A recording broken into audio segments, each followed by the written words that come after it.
sex and intimacy. I have a 26-year-old girl who asked me about sex and intimacy, and I'll just start like this. Sex and intimacy are two totally different things. Someone has sex for sheer physical pleasure. Another person has intimacy for sharing. You're reciprocating a relationship between you and that significant other. And predominantly a man and a woman, when they get together and they're reciprocating each other, you're not only tapping into your physical, but you're tapping into your mental and your soulful as well. So when a man and a woman come together, they have to be on the same wavelength in order to properly receive equal energy from one another. If you've ever slept with somebody and you were left tired while the other person was revitalized, then that means that that was the wrong person. You gave most of your energy to that other person, or that person wasn't spiritually in the right alignment or soulfully in the right alignment to properly give you the equal reciprocation. Because also let me just retract as well. I'm gonna retract that statement and say that even when a married couple are intimate, they can be intimate 1,000 times, and just one particular time they're intimate and one of them is left empty and the other one is left revitalized. That means that they weren't equally,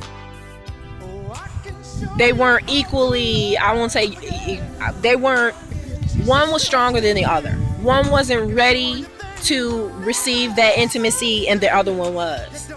But you have to be able to know when the time is ready for both, in order for you to receive and achieve a high level of intimacy. Intimacy can be very, very great, a beautiful, beautiful experience. But if you A, don't know who you are, and B, know who you are and know that you have a lot of mental dysfunctions, that can trickle over to the other person. It's the same equivalent of when I use the example of a socket and a cable. So there's 12 volts, there's 20 volts, there's 10 volts, and depending on your level of cable or what kind of cable you are, you can't just plug yourself into the wrong socket with the wrong voltage, because something will short circuit.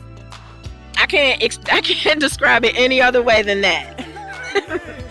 Other than to put it in that analogy.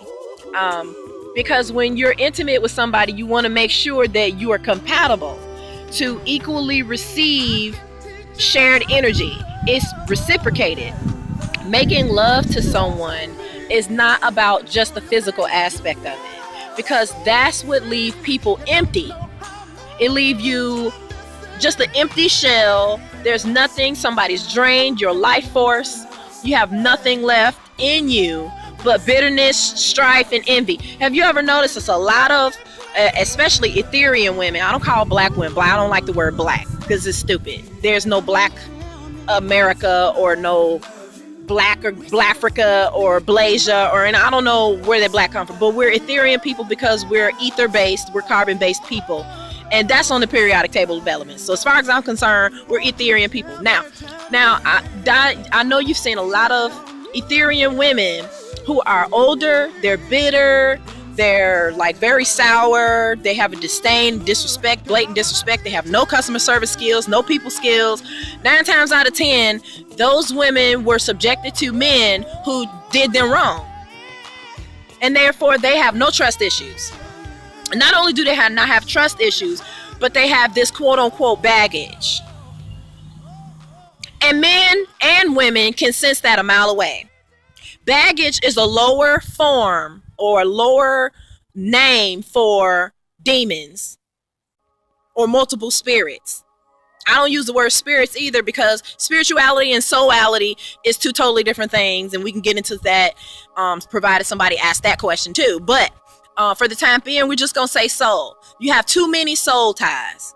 Let's just put it like that. You done slept with this man, you done slept with this man, you slept with this man, and it all stemmed back to you.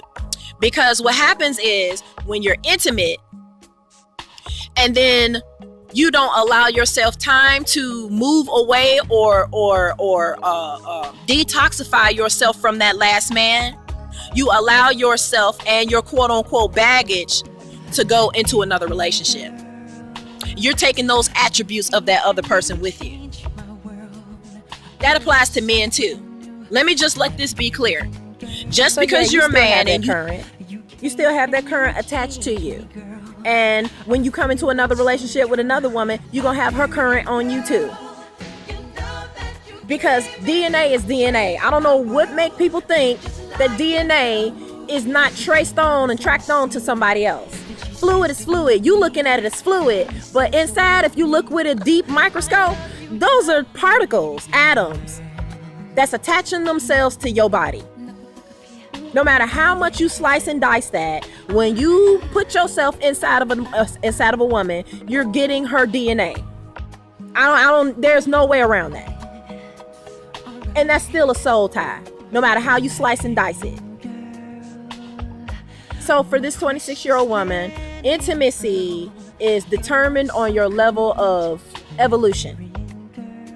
The more evolved you are, the better your intimacy is. So what I would suggest is that you focus on you and who you are as a person before you decide to share yourself and who you are with another person. Because if you're not a grounded person, when you sleep with another person, it will make that other person insane. That's why you have all these little monsters running around. And I say a monster because if you're at the point where you sleep with a man and you end up having a child and you don't know anything about that man, that child could be a known psychopath. That child could have psychological dysfunctions. But because you didn't know, because you never sought to find out who that man was before you laid down with him, your child has all these mental and psychological dysfunctions, physical dysfunctions too. So you have to really look at that. Being intimate is far more deeper than just physical sex. So I hope I've answered your questions. If I haven't, just feel free to contact me again. Good talking with you, and talk to you later.